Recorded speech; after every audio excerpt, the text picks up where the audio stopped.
Okay ဗျာကျွန်တော်တို့အားလုံး Thanks Match Channel မှာပြန်ပြီးဆုံကြပြန်ပါပြီဒီနေ့ကတော့ကျွန်တော်တို့အိမ်ကနေအလုပ်လုပ်ပြီးပတ်စံရှာဖို့အတွက် freelance လုပ်လို့ရတဲ့ website တွေပေါ့နော်ဒါပေမဲ့ freelance လုပ်လို့ရတဲ့ website ဆိုပြီးမြဲမြန်မာနိုင်ငံကအလုပ်အများစုပြီးတော့ဒီမြန်မာငွေနဲ့ပေးချေတဲ့ website တွေကိုလည်းကျွန်တော်ဒီနေ့ဗီဒီယိုလေးမှာ sharing လုပ်ပေးသွားမယ်စုစုပေါင်းကျွန်တော်တို့ freelance လုပ်လို့ရတဲ့ website ခုနှစ်ခုကို sharing လုပ်ပေးမယ်အဲဒီရဲ့အချို့မှာတော့ကျွန်တော် freelance လုပ်ပြီးတယ်တချို့ကတော့ကျွန်တော်မလုပ်ဘူးဒါပေမဲ့ကျွန်တော် research လုပ်ပြီးတော့ပြန်ပြီး sharing လုပ်ပေးရဖြစ်ပါတယ်အရင်ဆုံးဒီဗီဒီယိုလေးကိုကြည့်မယ်ဆိုရင်ကျွန်တော်တို့ရဲ့ Thanks My Channel လေးကို subscribe လုပ်ပေးပါပြီးရင် VPN သုံးတယ်ဆိုရင်United States location ပေါ့နော် US location လေးအဆင်ပြေရင်ပြောင်းပေးပါအောင်ခင်ဗျ Okay ဗီဒီယိုစလိုက်အောင်ကျွန်တော်အိမ်ကနေအလုပ်လုပ်ပြီး ပိုက်ဆန်ရှာမယ်ဆိုရင် website ကတော့ကျွန်တော်တို့ခုနှစ်ခုလောက်တော့ကျွန်တော် list ပြန်လုပ်ထားတယ်ဆိုတော့ဒီထဲမှာကိုယ်အဆင်ပြေတဲ့ site ကိုသွားပြီးတော့မှလှုပ်ရှားလို့ရတယ်ပေါ့နော်အဲ့ number 1 website အနေနဲ့တော့ကျွန်တော်ကတော့ chate.com ဆိုတဲ့ website လေးကိုကျွန်တော်ညွှန်ပေးခြင်းတယ်ဒီဟာလေးမှာတော့ကျွန်တော်တို့မြန်မာနိုင်ငံကအလုပ်အများစုကိုကျွန်တော်တို့တွေ့ရတယ်ပြီးတော့မြန်မာငွေနဲ့ပဲရှင်းတာဖြစ်တယ်ပြီးတော့ဒီ British Council တို့ Grab တို့ Pandia တို့ Camosa Bank တို့ Shot.com တို့လိုမျိုးဒါနာမည်ကြီးကုမ္ပဏီတွေကလည်းဒီမှာဘယ်လိုပြောမလဲဒီ site ကိုအသုံးပြုကြတယ်ပေါ့နော်ဒီ site ကိုအသုံးပြုပြီးသူတို့ freelancer တွေရှာရှိတယ်အဲ့တော့အခုတောင်မှကျွန်တော်တို့ကြည့်ရင်းနဲ့ဒီမှာwebsite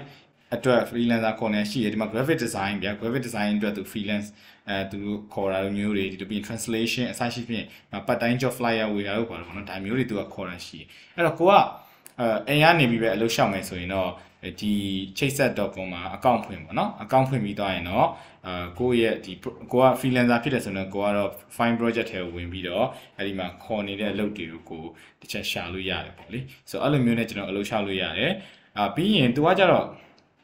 ့အဲ့ဒါပြင်ပေါ့နော်သူကဒီမှာဘယ်လိုပြောမလ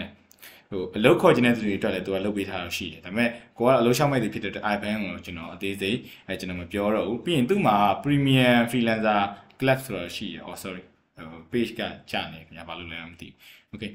အဲ့ premium freelancer club ဆိုတာလည်းရှိရပေါ့နော်အဲ့ဒါတော့နောက်မှကျွန်တော်တို့ website ကကောင်းသွားချင်းပြန်ဝင်ကြည့်လိုက်ပါဆိုတော့ဒီ site လေးမှာ register လုပ်ပြီးတော့ကိုကအလုပ်ရှာလို့ရတယ်ပေါ့လေအလုပ်ရှာပြီးတော့ကိုအနေနဲ့သူကကိုရီးယား freelancer ဆိုရင်အလုပ်ရှာဟိုဘက်ကအလုပ်ရှင်အဆင်ပြေဆိုခန့်နေဆိုရင်ကျွန်တော်အလုပ်လုပ်ပြီးတော့ပဲဆန်စပြီးရတဲ့ပုံစံမျိုးသူသွားတာပေါ့နော်ပြီးရင်သူ့စီမှာ remote work ဆိုပြီးတော့အစ်ပေါ်တာလည်းရှိတယ်ဒါပေမဲ့ဒါကတော့လောလောဆယ်သူတို့ website မှာတော့ remote work ဘယ်လိုမျိုးရှိရဆိုတော့တင်ထားတာမရှိသေးဘူးเนาะဒါအလုပ်နောက်ပိုင်းကျရင်တော့ခေါ်တဲ့သူတွေအနေနဲ့အလုပ်ခေါ်လာတယ်ဆိုရင်တော့ကျွန်တော်တို့ freelance မဟုတ် remote work တွေပါရှာလို့ရမယ်လို့ထင်တယ်ဆိုတော့ကျွန်တော် chate.com ကို description မှာလည်း link ထည့်ပေးထားပါတယ်အဲ့ကနေဝင်ပြီးရှာလို့ရမယ်ပြီးနောက်တစ်ခုကကျွန်တော် well done ဆိုတဲ့မိတ်ဆက် website လေးကိုမိတ်ဆက်ပေးခြင်းနဲ့ဆိုတော့ well done မှာလည်းထုံနည်းလည်းကောင်းမယ်သူကသူ့စီမှာပေါ့နော်ဒီ freelancer တွေကိုက freelancer တက်ဖြစ်တယ်ဆိုရင်ကိုကဒီ website လေးမှာကိုက account ဖောက်ပြီးတော့မှဒီကိုယ့်ရဲ့ဝန်ဆောင်မှုတွေကို offer ပေးထားလို့ရတယ်ပေါ့နော်အဲ့ဒါဆိုရင်အလုပ်ရှင်တွေကလည်းသူတို့အလုပ်လိုတယ်သူတို့ပေါ့နော်အလုပ်သမားလိုတယ်ဆိုဒီမှာလာပြီးသူတို့ရှာလို့ရတယ်ကို freelancer နဲ့ရှောက်မယ်ဆိုရင်ဒီမှာကိုဝင်ပြီးတော့ဒီရှောက်တဲ့နေရာမှာ login ဝင်ပြီးတော့ရှောက်လို့ရတယ်ပေါ့လေဆိုတော့ okay ဒါကတော့ well done ဆိုတဲ့ website လေးပါဒီမှာလဲဆိုင်းကြည့်ပါဒီကနေလည်းကျွန်တော်တို့အလုပ်ရှောက်လို့ရနိုင်ပါတယ်ပြီးရင်တော့နောက်ထပ် website တစ်ခုကတော့ကျွန်တော်တို့မြန်မာ freelancer hub ဆိုတဲ့ website လေးပါဆိုတော့ဒီ website လေးကလည်းအရင်တော့ကတော့တော်တော်များများသုံးကြရတယ်ပေါ့နော်အခု2022မှာတော့အလုပ်တေချာလုပ်သေးလားတော့မသိဘူးဒီ website လေးကနေလည်းကိုကဒီ freelancer အလုပ်တွေရှောက်လို့ရတယ်ပြီးရင်ကိုယ့်ရဲ့project တွေကိုရှာပြီးတော့မှဒီ project တွေရှောက်လို့ရတယ်ပေါ့နော်ဒီဟာကလည်းကျွန်တော်ဒီမှာအလုပ်လုပ်သေးတယ်ဒီ website ကဒီမှာပြီးခဲ့တဲ့4နိုင်ရမှာတင်ထားတာဆိုတော့ဒီမှာဆိုရင်ဘာသာပြန်မဲ့အတွက်မြန်မာဘာသာနဲ့အင်္ဂလိပ်စာဘာသာကိုပြန်မယ်ဒါဆိုရင်ကျွန်တော်တို့ဒီမှာရှာပြီးတော့အလုပ်လျှောက်လို့ရတယ်ပေါ့နော် okay ဆိုတော့မြန်မာ freelancer hub website လေးပါသူကလည်းအခြား website တွေလိုပဲ account ဖွင့်ဖို့လိုတယ်။ account ဖွင့်ပြီးမှဒီထဲဝင်ပြီးတော့သူတောင်းတဲ့ပေါ့နော်အချက်လက်တွေဖြည့်ပြီးတော့ကျွန်တော်တို့ဒီ project တွေကိုရှောက်နိုင်တယ်။ပြီးတော့နောက်တစ်ခုကတော့ကျွန်တော်တို့ဒီနောက်ထပ် website တစ်ခုကျွန်တော်သွားလိုက်မယ်ပေါ့နော်။နောက်ထပ် website တစ်ခုကတော့ကျွန်တော်တို့မြန်မာ dev job ဆိုတဲ့ website လေးပါ။ဆိုတော့ဒီ website ကအမှန်တမ်းပြောရရင်တော့သူက developer နဲ့ designer တွေအတွက်ပို့ပြီးတော့ရည်ညွှန်းတယ်freelance အလုပ်တွေပဲအများတန်းတင်နေတယ်လို့တော့မဆိုလို့ဒါပေမဲ့ဒီမှာလည်းရံခရံခါအလုပ်လေးကျွန်တော်တို့တွေ့နိုင်တယ်ပေါ့နော်ဆိုတော့ကိုက developer designer တယောက်ဆိုရင်တော့register လုပ်အကောင့်ဖွင့်ထားပြီးတော့မှသူ့မှာကျွန်တော်တို့အလုပ်တွေရှိလာတဲ့အခါရှောက်လို့ရတယ်ပေါ့လေပြီးတော့နောက်တစ်ခုကတော့ဒီ website လေးကောင်းတဲ့ချက်ကတော့အလုပ်တွေနေမဟုတ်ဘူးသူကဒီမှာဆိုရင်ကို အနေနဲ့ပေါ့နော်ကိုယ့်အတွက်coding developer ဆိုလဲကျွန်တော် coding challenge ဖြေဖို့အကောင်းဆုံး website တွေဒီလိုမျိုးသူက blog တွေရေးပြီးတော့ဒီ website လေးကကျွန်တော်တို့ရဲ့ skills ကိုမြင့်လို့ရတဲ့နေရာလေးသူ sharing လုပ်ပေးတယ်ပေါ့နော်ဆိုတော့အဲ့တော့အလုပ်လဲရှောက်လို့ရတယ်ပြီးရင်ကိုဆက်ပြီးတော့ဟို learning လုပ်ချင်တယ်ဆိုလဲဒီက share ထား blog post တွေဖတ်ပြီးတော့ကိုယ့်ရဲ့ skills ကို improve လုပ်လို့ရမယ်မြန်မာ dev job ဆိုတဲ့ website လေးပါပြီးနောက်တစ်ခုကတော့ကျွန်တော်NewDay job ဆိုတဲ့ website လေးကိုထပ်ပြီးမိတ်ဆက်ပေးခြင်းနဲ့ပုံမှန်အားဖြင့်တော့ဒီ NewDay jobs ဒီသူက full time လုပ်တွေတင်တာပုံများရတယ်ပေါ့နော်ဒါပေမဲ့ကျွန်တော်ဒီမှာကျတော့ဟိုတစ်ခါလေကြာရင်ကျွန်တော်တို့ remote work တို့ပြီးရင်ကျွန်တော် part time တို့ဘာလို့ဟို part time freelancer တို့ပေါ့အလုပ်တွေခေါ်တာရှိတယ်ဒီမှာဆိုလဲဒါ7 media digital studio နဲ့ခေါ်နေရပေါ့လေဒါဆိုလဲကျွန်တော်တို့ part time အလုပ်ပြန်ပြီးရှောက်လို့ရတယ်ပေါ့နော်ဆိုတော့ရှောက်လို့ရဆိုတော့ဒီ developer တွေများသောအားဖြင့် developer တွေ designer တွေကတော့ပို့ပြီးတော့ကြိုက်တာပေါ့နော်ဆိုတော့အဲ့မှာသူကလည်းထုံးစံတိုင်းပဲဒီဒါတော့ job က expire ဖြစ်သွားပြီပေါ့လေဒါပေမဲ့အခြား job တွေရှိနိုင်တယ်သူ website မှာကျွန်တော်တို့ရှာကြည့်ပါပြီးရင်ထုံးစံတိုင်းပဲသူ account ဖွင့်ပြီးတော့မှဒီ website မှာဝင်ပြီးကျွန်တော်တို့ရှောက်လို့ရတယ်ပေါ့နော် okay ဆိုတော့ဒီ website လေးနာမည်က NewDay jobs ပါသူကတော့ full time လည်းတင်တယ် part time လေးတွေ freelancer လေးတွေတင်တယ်ပေါ့နော်နောက်ထပ် site တစ်ခုက Myanlancer ဆိုတဲ့ site ပြဒီဟာကလည်း freelancer အလုပ်တွေကိုပဲသူက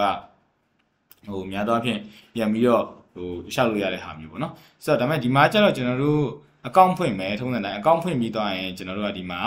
ကိုလုပ်ပေးနိုင်တဲ့ skills ကိုလုပ်လို့ရပါဘောနော်ကိုတယ်လီဖုန်းဆက်ပြီးတော့ဈေးရောက်မှာလားဟို English ဘာသာတွေကို voice over လုပ်မှာလား digital marketing လုပ်တတ်တာလား animation video လုပ်တတ်တာလားby the way animation video လုပ်ချင်တဲ့သူတွေအတွက်ကျွန်တော်ရဲ့ channel လေးမှာလည်း animation video အလွယ်လုပ်နည်းကျွန်တော်ဒီဘယ်လိုမျိုးလုပ်လို့ရဆိုတော့ platform လေးကိုကျွန်တော်တို့ share ပေးထားတယ်ဆိုတော့အဲ့ tutorial လေးကိုလည်းကြည့်ကြရင်ကျွန်တော် link ချိတ်ပေးထားတယ်ပေါ့နော်ဆိုတော့ဒီမှာဆိုရင်ဒီ website မှာ account ဖွင့်ပြီးသွားရင်ကိုရဲ့ကျွမ်းကျင်တဲ့ဟို skills ကိုကိုဒီမှာတင်ပြီးရောင်းလို့ရတယ်ပေါ့နော် for example ဒီမှာဆိုရင်သူက whiteboard animation video တခုကိုတဲ့သူ့အနေနဲ့ဟိုဘာပေါ့နော်ဝန်ဆောင်မှုပေးမယ်ပေါ့လေတခုကိုသူက30စက္ကန့်ဆို1500 60စက္ကန့်2000စရှိ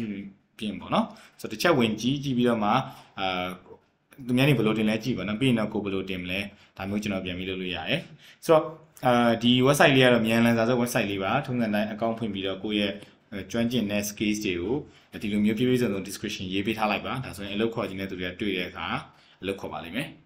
နောက်ထပ် website တစ်ခုကတော့မှန်တိုင်းပြောရရင် Upwork ကတော့မြန်မာ website တော့မဟုတ်ဘူးဗျ Upwork ကဒါမှန်တိုင်းပြောရရင်တော့ဒီ international ပေါ့နော် global website ဖြစ်သွားမယ်ဆိုတော့ဒါပေမဲ့သူကနယ်စည်းမချဘူးပေါ့လေဘယ်နိုင်ငံမှဆိုအလုပ်လုပ်လို့ရတယ်ဆိုတော့အဲ့ဒီ platform မှာဆိုကျွန်တော်တို့ကdevelopment တွေ design တွေ creative တွေ sales marketing ပြီးရင်ကျွန်တော် writing translation ပေါ့နော်ဘာသာပြန်တာတွေ admin finance accounting စရှိအလုပ်တွေအများကြီးကျွန်တော်တို့ရှာလို့ရတယ်ပြီးရင်နောက်တစ်ခါတော့ဒီ English to Burmese translation job တွေအများဆုံးရှိတဲ့ website တွေလည်းကျွန်တော်တို့ပြောလို့ရတယ်ဆိုတော့ထုံးစံတိုင်းသူ account ဖွင့်ပြီးဝင်ပြီးရတယ်ကျွန်တော်တို့ဟိုသူ့ရဲ့အလုပ်လုပ်တဲ့ပုံစံကြတော့သူကတော့ connect တွေပေးတာပေါ့နော်ဒီ website မှာ account ဖွင့်လိုက်တယ်ဆိုကိုယ် connect လေးတွေပေးထားတယ်အဲ့ connect လေးတွေအသုံးပြုပြီးတော့မှ connect point လေးတွေအသုံးပြုပြီးမှကိုယ်အလုပ်ရှောင်လို့ရတယ်ပေါ့နော်ဆိုတော့ okay သူ့ရဲ့ payment method ကတော့2မျိုးရှိတယ်သူကဘာပေးလဲဆိုတော့ဒီ PayPal နဲ့လည်းပေးတယ်လို့ Payoneer လည်းပေးတယ်ဆိုတော့ကိုယ်မှာ PayPal တမို့ Payoneer account ရှိရဆိုကိုယ်အလုပ်လက်ခံဖို့လွယ်ကူသွားတယ်ပေါ့လေဆိုတော့အဲ့ဒါကြောင့်ကျွန်တော်တို့အနေနဲ့ကိုကျွမ်းကျင်တဲ့ဟာကိုဒီမှာကျွန်တော်တို့ဒီ Upwork မှာလည်းကျွန်တော်တို့အလုပ်တွေပါရှောက်လို့ရပါတယ်ဆိုတော့စမ်းကြည့်ပါဒီ website မှာလည်းမြန်မာနိုင်ငံ freelancer တွေအများကြီးအကောင့်တွေဖွင့်ပြီးအလုပ်တွေရှောက်နေကြတာရှိပါတယ်ဆိုတော့ကိုယ်အနေနဲ့လည်းစမ်းကြည့်ပါနော်ဆိုတော့ကျွန်တော် recap ပြန်လုပ်လိုက်ရင်အခုကာလာကြီးမှာပေါ့လေအိမ်ကနေအလုပ်လုပ်ပြီးတော့လည်းပတ်စံရှာလို့ရပါတယ်ကျွန်တော်လုပ်လို့ရတဲ့ website ခုနှစ်ခုရဲ့ link ကိုလည်း description မှာထည့်ပေးထားပါတယ်ကျွန်တော်တို့ Think Smart channel လေးကိုလည်း like and subscribe လုပ်ပေးတော့ပါအောင်အားလုံးကိုကျွန်တော်ကျေးဇူးထူးပဲတင်ရှိပါတယ်